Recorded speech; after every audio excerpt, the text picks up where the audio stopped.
काय खरं मध्ये पृथ्वी नष्ट होणार आहे आणि पृथ्वी नष्ट झाली तरी पृथ्वी कशी नष्ट होणार आहे या व्हिडिओ जाणून घेऊया। त्याआधी चॅनलला नवीन असेल तर टेक्निकल ओम मेहरला सबस्क्राइब करायला विसरू नका अशाच नॉलेजसाठी। या युगामध्ये ज्याचाही जन्म होतो त्याला मृत्यू अटल असतो।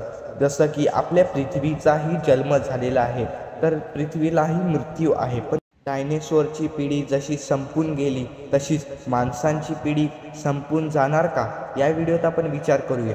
जसं की तुम्हाला माहितीच असेल, जो पण पिक्चर लॉन्च होतो पिक्चरच्या आधी ट्रेलर लॉन्च होतो आणि ट्रेलर ऑलरेडी लॉन्च झालेला आहे।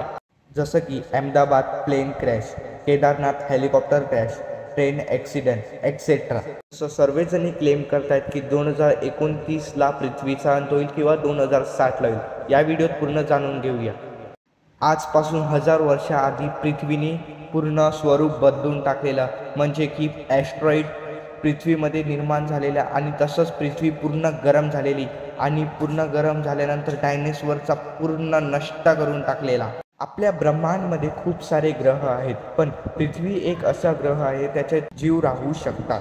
तर मित्रांनो, सायंटिस्ट सांगतात की पृथ्वीवरती एक असं संकट आहे जे पूर्ण खतरनाक आहे आणि त्याची तुम्ही कल्पनाही करू शकत नाही, एवढं खतरनाक आहे। तर मित्रांनो, अंतरिक्षमध्ये एक एफ नावाचं ॲस्ट्रॉइड आहे जे धरतीकडे खूप फास्ट प्रकारे जाते आणि नासाचे सायंटिस्टने सांगितले हा असंच फास्ट जात राहिलं तर 13 एप्रिल 2029ला हे ॲस्ट्रॉइड पृथ्वीला टक्कर देईल। ॲस्ट्रॉइडची साईज बघायला गेलं तर एल्फेल टॉवरपेक्षाही खूप मोठा आहे। 13 एप्रिल 2029ला हे ॲस्ट्रॉइड पृथ्वीच्या इतक्या जवळ जाणार आहे, तितक्या तुम्हाला टेलिस्कोप ही लागणार नाही आहे, इतक्या जवळ लागणार आहे आणि खूप जवळ झालं तर पृथ्वीच्या आत निर्माणही होऊ शकतं। तर मित्रांनो, तुम्हाला काय वाटते, हे ॲस्ट्रॉइड भारतामध्ये निर्माण होईल आणि पृथ्वीचा अंत होणार आहे का?